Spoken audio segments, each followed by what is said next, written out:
Buenas tardes, buenos días, buenas noches. Estamos en una emisión más de Parlamento y Debate. En la primera emisión de Parlamento y Debate. Parlamento y Debate es un nuevo programa que vamos a presentar donde vamos a hacer un análisis de lo que sucede en el Congreso de la Unión, en el Senado, en la Cámara de Diputados. Pero además también vamos a hacer un análisis que muy pocos lo hacen. El Congreso de la Unión es una de las elecciones más importantes, incluso diría yo, más importantes que la presidencia de la República.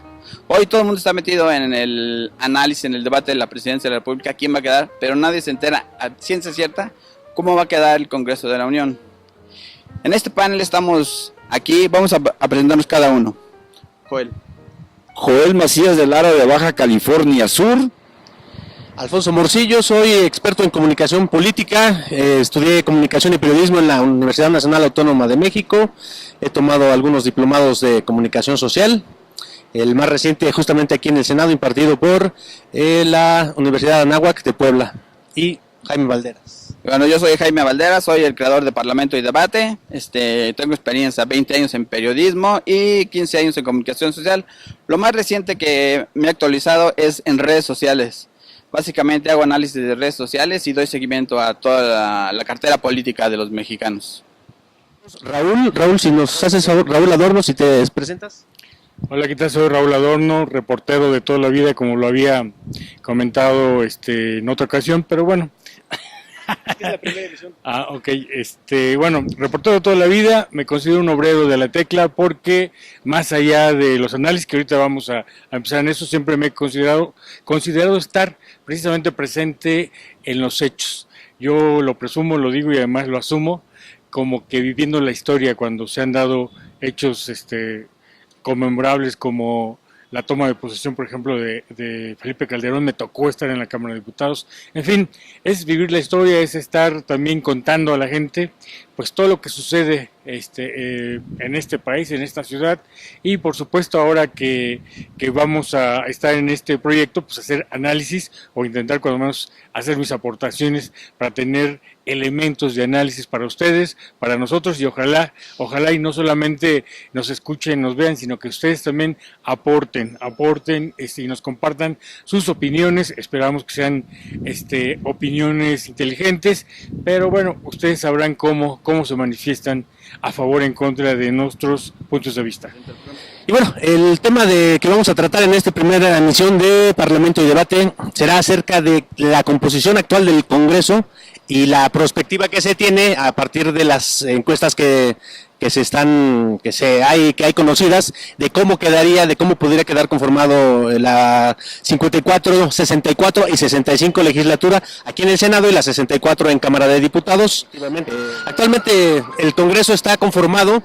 Bueno, en esta elección se juegan muchísimos cargos en las elecciones. Actualmente el Senado está conformado por 128 senadores, la Cámara de Diputados por 500. Los senadores son 64 por mayoría, 32 de primera minoría y 32 de representación proporcional. Los diputados son 300 de mayoría, que corresponden a los 300 distritos electorales del país, y 200 que son de representación proporcional y que son elegidos con base en el porcentaje de las 5 circunscripciones electorales en que se divide el país. Los amigos de las redes sociales que nos miran, no olviden darle like a las redes sociales de Parlamento y Debate. Y bueno, pues como les decía, estamos de vuelta y actualmente el Senado está conformado por 5 fuerzas parlamentarias, que son el PRI, el PAN, PT Morena, PRD, Verde, y hay senadores sin grupo parlamentario, actualmente independientes. Sí, mire, es muy importante recordar lo que pasó en la gran reforma de 1996, donde dio paso a la creación del nuevo IFE, donde desapareció para siempre la presencia del secretario de Gobernación como presidente del Consejo General. Ese Consejo General, esa elección que se vivió en 1997 dio paso para que, por primera vez en la historia de este país, el partido gobernante, el partido revolucionario institucional, dejase de tener mayoría total en la Cámara de Diputados, que es lo que dio origen a lo que hoy conocemos en ambas cámaras como la Junta de Coordinación Política. De ese momento, el 97, en la 57 legislatura, a las 63, en este momento han pasado 7 legislaturas y ningún partido político ha tenido mayoría en ese recinto legislativo del Congreso de la Unión. A partir de del año 2000, en la elección del año 2000, el Senado de la República sufrió lo mismo. Se creó la Junta de Coordinación Política y ningún partido de ahí para acá ha contado con la mayoría en el Senado de la República, en esta instalación que es en la que nos encontramos en este momento. Pero ¿por qué es importante que no haya una mayoría, Joel? Porque es un gran contrapeso que el Poder Legislativo debe tener sobre el titular del Ejecutivo Federal.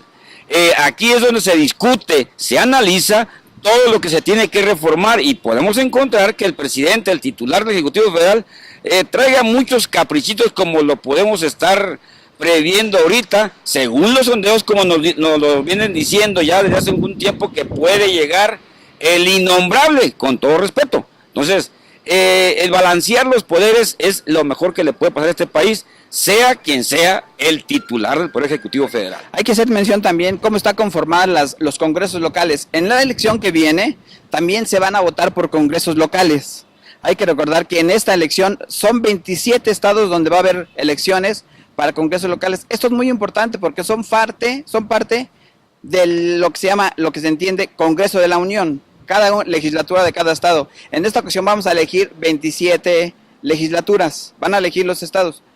Es muy importante señalar que actualmente tanto el PAN y el PRI tienen prácticamente la mayoría de las legislaturas y eso es muy indispensable para hacer reformas constitucionales.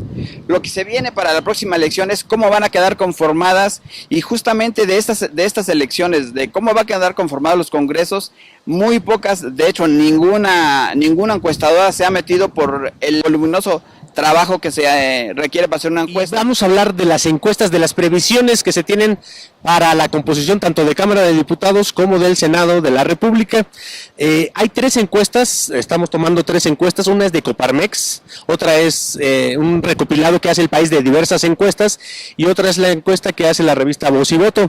De acuerdo con estas encuestas, hay una coincidencia en que Morena crecería en un porcentaje de más de 300% respecto del actual número de diputados que tiene para la Cámara de Diputados, que el PRI caería en cerca de un 60%, que el PAN subiría cerca de 10%, el PRD caería 50%, el Verde caería 50%, Movimiento Ciudadano tendría 50% más, el PANAL caería 40%, el PES subiría a más de 300% y los independientes estarían creciendo en 100%. Bueno, esto es en cuanto a la Cámara de Diputados. Yo quiero hacer mención, en el Senado de la República va a ser un poco más difícil todavía para los llamados partidos pequeños, pero sobre todo para el PRD.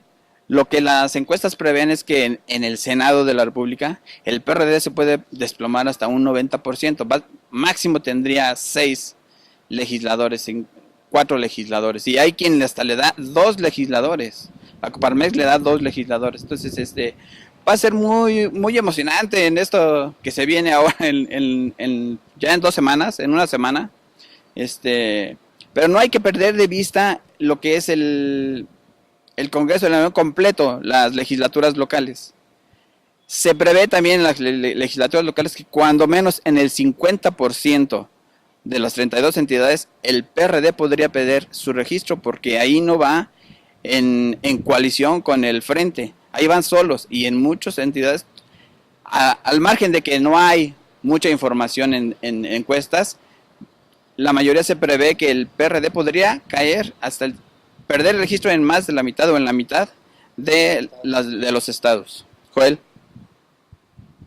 Mira, yo en relación al asunto del Senado te quiero decir que probablemente se estén haciendo mal los sondeos. Al día de hoy ningún sondeo es creíble. Los sondeos más serios que yo puedo escuchar es de que el 70% de los mexicanos no quieren sufragar por Morena, menos por López Obrador. Esto nos viene a decir que hay un voto escondido. En pocas palabras, podemos decir que Morena trae un gran peso en la Ciudad de México, podemos decir que trae un gran peso en el Estado de México, podemos decir que puede traer un gran peso en Puebla. Son estados con cerca de 10 millones, 15, 20 millones, no sé exactamente, no más, creo que es más. Pero en cada entidad, en cada una de esas entidades son 2 senadores solamente, pero tenemos Baja California Sur que cuenta con el 0.040% del listado nominal, son 2 senadores igual, y así por todo el ancho de la República nos vamos a dar cuenta, vamos a percatar de que en las entidades con menos densidad poblacional electoral van a sufragar en contra de Morena en ese tenor. Yo tengo una pregunta para Raúl, justamente para darte la palabra. De acuerdo con las encuestas, se prevé que Morena tenga mayoría, si no absoluta, sí relativa. ¿Y qué podría representar eso, Raúl? Bueno, estamos hablando que sería la primera minoría y posiblemente tanto en la Cámara de Diputados como en el Senado. Fíjate que estuve hace unos días en una conferencia de prensa con Luis Carlos Ugalde, que algunos podrán, quien fue presidente de lo que fue el Distrito, del Consejo General del Distrito Federal Electoral, y bueno, pues todos conocemos la historia, o si no la conocemos, muchos sabemos de la historia, que en el 2006 pues no salió tan bien librado por los resultados que se dieron, siendo tan corto, ¿no? Siendo tan corto el porcentaje que hubo de diferencia entre Felipe Calderón y Andrés Manuel López Obrador.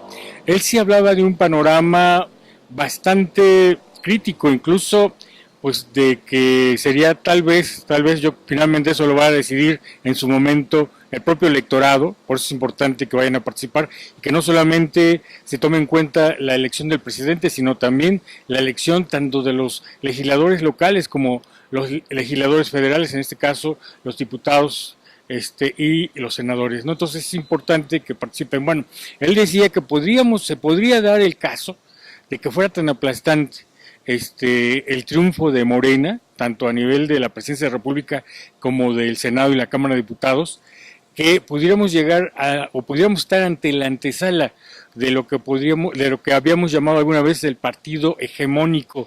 Decía el compañero, él tendrá sus estadísticas también. Yo creo que el 70% se me hace mucho.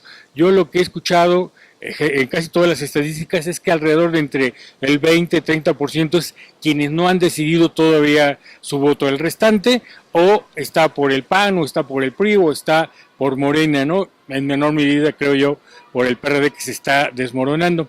Pero el caso aquí también algo muy sintomático, por eso tal vez la confianza de López Obrador de tener este triunfo tan contundente, es que ciertamente en el 2006 y en el 2012 poca o muy poca presencia tenía precisamente en los estados del norte, que generalmente habían sido panistas, ¿no? Sin embargo, esto, yo no he cubierto de manera directa a López Obrador, pero amigos, compañeros reporteros que han estado en sus giras por el norte, dicen que es increíble también la cantidad de gente que asiste a sus mítines, a sus actos de campaña, ¿no? Yo creo, más allá de creer o no creer, si estamos a favor o en contra de algún partido político, cada quien aquí tenemos nuestras preferencias, pero sí es importante pensar que más allá de que se consolide esta situación de una mayoría relativa o absoluta, que yo creo que sería lo más peligroso, sí tenemos que pensar en que el Congreso, la Cámara de Diputados, el Senado, debe servir como contrapeso, porque si no pudiéramos llegar a situaciones de autoritarismo, ¿no? Entonces, porque un presidente que no tiene contrapesos, pues obviamente va a hacer y a deshacer, para bien o para mal, eso ya tendrán que verlo o tendremos que vivirlo si es que se da el caso. Va a hacer sus actos sin ningún contrapeso, sin nada que lo contravenga. Y esto, insisto, creo que puede ser riesgoso. Bueno, ahora vamos a escuchar la opinión al respecto de Poncho y de mía, pero antes vamos a agradecer que el Senado nos presta las instalaciones donde podemos estar grabando. Como ustedes pueden ver, aquí está el pleno. Un agradecimiento a las autoridades del Senado que nos dan chance de grabar. Y les recordamos nuevamente, denle like a nuestras redes sociales, Parlamento y Debate YouTube, Parlamento y Debate Facebook, Parlamento y Debate Twitter. Ahorita volvemos.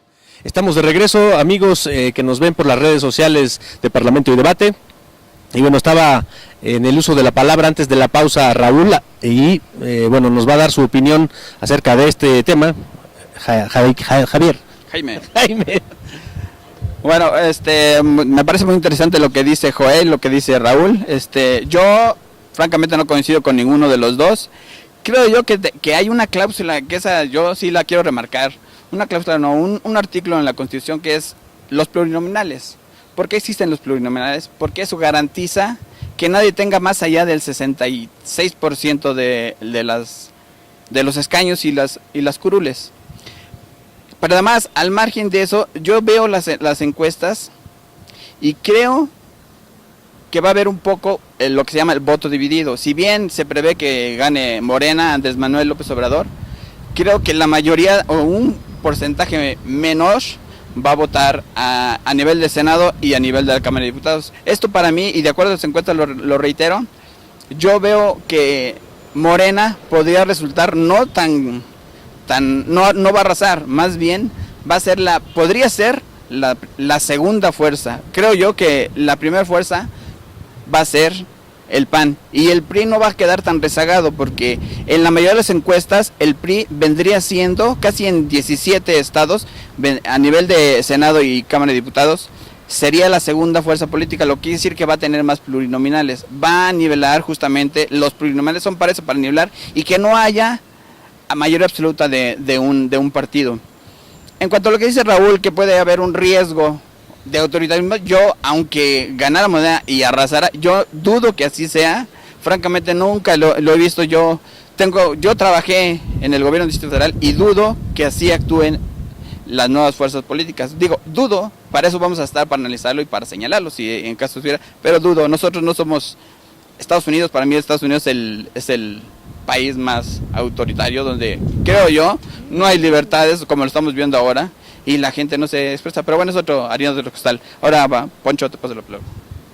Estamos hablando de dos escenarios: el supuesto de que Morena tenga de que gane la presidencia, como todo parece ser que sí, de que gane mayoría en la Cámara de Diputados y de que gane mayoría en la Cámara de Senadores. Y el otro escenario es que gane la presidencia, que no tenga, que sí sea la primera, la mayor fuerza en Cámara de Diputados y la mayor fuerza en el Senado, sin que sea mayoría.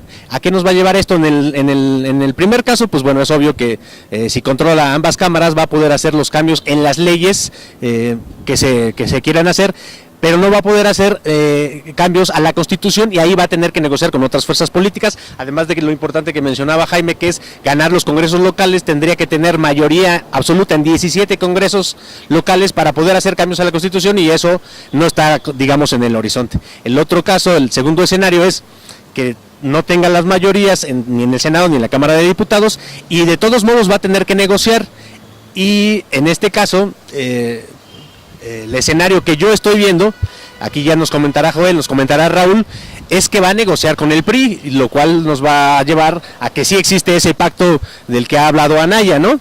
Y entonces sí vamos a tener un primor tanto en Cámara de Diputados como en Cámara de Senadores. ¿Esto por qué? Porque el PRI tiene o quiere garantizar su permanencia como fuerza política, y va a tener que negociar con Morena eso, haciendo a un lado al PAN, digamos, en la Junta de Coordinación Política y en la toma de decisiones, o en el reparto de las áreas nodales en ambas cámaras. Joel. Bueno, lo que hay que recordar es lo que sucedió en el 2006, al día 22, como lo estamos hoy, 2006, Andrés Manuel estaba arriba en los sondeos todavía, arriba de Felipe Calderón. La diferencia de esos 233,000 votos de diferencia entre un Calderón y un Andrés Manuel que perdió la elección presidencial, si el señor López Obrador hubiese ganado Los Pinos, el Congreso de la Unión hubiese quedado tal como resultó y quedó en el 2006. El PAN con 52 legisladores, un PRD en ese tiempo, el partido mayoritario de Andrés Manuel, no tan cargado con legisladores, en ambas cámaras. Entonces lo que va a suceder en esta ocasión, por ejemplo, desde mi punto de vista muy personal, sí, la encuesta, el sondeo, que para mí puede ser muy bueno de demotecnia, donde dice que Andrés Manuel creo que tendría 25 millones de sufragios de 86 millones de mexicanos con credencial de elector, con fotografía. Estamos hablando que 60 millones de mexicanos no suspiran por esa fuerza política que aspira a gobernar el país. Entonces, vamos a tener resultados tan raros como lo dice Poncho, como lo dice nuestro compañero director de este canal, donde vamos a ver cosas increíbles y los resultados todos se van a caer. Hay que recordar que en todo el mundo y nuestro vecino de aquí de enseguida, que es los Estados Unidos, ningún sondeo ha salido real. Ahí sí, permíteme diferir, porque estás hablando del 2006, donde había circunstancias totalmente diferentes a las que estamos viviendo en este 2018. A estas alturas, en el 2006, ya iban más empatados tanto Andrés Manuel como Felipe Calderón Hinojosa. Estamos hablando que ahorita estamos a menos de una semana y las diferencias siguen siendo enormes. Y perdóname la vida, te insisto, en el 2006, a estas alturas de la competencia, ya iban más parejos tanto Andrés Manuel como Felipe Calderón. Ahí pesó mucho la cuestión de la guerra sucia en su momento, que instrumentaron los empresarios. En esta ocasión trataron de hacerlo, pero yo creo que también ya llegaron a una negociación, porque ni modo son la gente del poder que de alguna manera también invierte, que de alguna manera también genera fuentes de empleos, en fin, con los que también se tiene que negociar y llegar a acuerdos. Yo, más allá de que gane o no la mayoría, o que sea ya finalmente la primera minoría que hoy le llaman, ¿no? Pero que alcance los suficientes votos para tener esa mayoría relativa, la verdad es que quien tiene la mayoría tanto en el Senado como en la Cámara de Diputados tiene la mayor capacidad de negociar. Y si no de imponer, digo que lo mejor sería que se tenga esa capacidad de negociación. La imposición, más que el autoritarismo, sí creo que hay una situación de que pudiera imponer situaciones que a lo mejor no estaríamos todos de acuerdo o qué sé yo, ¿no? Yo creo que sí sería sano que hubiera un Congreso no sumiso, que tuviera también esa capacidad de ser contrapeso del Ejecutivo, porque yo creo que eso es la democracia, ¿no? Los pesos y contrapesos, llegar a acuerdos que en principio quisiéramos pensar serían lo mejor para el país. Bueno, es muy alentador los dos puntos de vista que dice Joel, Raúl Adorno, Poncho. Bueno, francamente yo soy pesimista de entrada, pero creo que hoy estoy muy optimista, no solo porque va a haber un cambio, creo yo que va a haber un cambio. Y este cambio no lo va a hacer un partido, no lo va a hacer una persona, lo vamos a hacer los mexicanos. Eso es muy importante, o sea, lo que las encuestas o lo que los locutores o lo que los programas dicen, se olvidan del electorado. Aquí quien va a decidir somos muchos millones de mexicanos. Es muy importante porque nos quieren meter el miedo, Yo soy optimista, porque no creo que vaya a pasar algo radical en México después de estas elecciones, aun cuando cambien de partidos todos. Soy muy optimista porque vamos a ver por fin, esperemos, un cambio, el que muchas generaciones hemos estado anhelando, que francamente eso lo pudimos haber visto en el año 2000 y nadie lo vio, ni siquiera los panistas lo vieron. Esperemos que hoy suceda y bueno, yo francamente, Diego, salgamos todos a votar y más allá de que sean 25 millones, 30 millones, 20 millones, podría ser el presidente más votado de la historia, 10 millones de votos más que Peña Nieto. Perdón. No, aquí con esto hay que irnos perfectamente bien hablando de porcentajes de votación. Acuérdate que el listado nominal se ha incrementado del 2000 al 2006, al 2012, ha tenido un crecimiento, cuidado. Alguien decía por ahí que en 1976, cuando el señor presidente Luis Echeverría, que por cierto está enfermo y le mandamos un saludo al señor expresidente, a sus 96 años, y verdaderamente yo sé que a muchos no les gusta, ¿no? Pero bueno, no hay problema, es un ciudadano. ¿Ya va a llegar López Obrador? Ándale. Oye, el 60% de los mexicanos no habían nacido todavía, entonces tenemos un listado nominal que crece sexenio con sexenio. Hay que hablar de porcentajes. Algo que también es importante mencionar de los pluris es que finalmente ante a veces elecciones tan competidas, si no existieran los pluris, como hay gente que ha querido reducirlos o incluso desaparecerlos, no tendrían representación esas minorías que quedan, a lo mejor pierden por 49, por 45% su elección, y se quedarían sin representantes si no existieran los pluris. Entonces también es muy importante que se mantengan los pluris, no nos vayamos con la finta de que con eso se va a arreglar el país y desaparecen los pluris, al contrario, perderíamos representatividad si desaparecen los pluris, porque más allá de que gane o no gane algún partido, alguna mayoría en nominal en cuanto a los votos emitidos, pues obviamente siempre es importante que haya representación de esas minorías que perdieron, pero que sin embargo acudieron a votar. Está poniéndose muy buena la discusión en estos momentos, pero lamentablemente el tiempo se nos acaba y nos tenemos que despedir. Les agradecemos que hayan estado aquí con nosotros en Parlamento y Debate. Recuerden darnos like y seguirnos, compartir esta transmisión en sus redes sociales, Twitter, @Parlamento Parla y Debate, en Facebook Parlamento y Debate, en YouTube Parlamento y Debate, y nos despedimos de ustedes. No, si hablamos más tiempo ya no nos van a soportar. A ver, algo tiene por último Jaime y yo despido. Bueno, el próximo programa vamos a analizar la ley, la llamada ley Mochamanos. Nada más. No se vayan, bueno, estén pendientes. Nos despedimos de ustedes, nuestros amigos Pepe Segarra, Mago Septién, Sonia Alarcón y Tonio de Valdés. Gracias. Una cuestión, no utilicemos los nombres. Jaime. Ok. Antes de seguir avanzando, vamos a hacer un corte. Mientras les pedimos que pues nos sigan en las redes sociales Parlamento y Debate.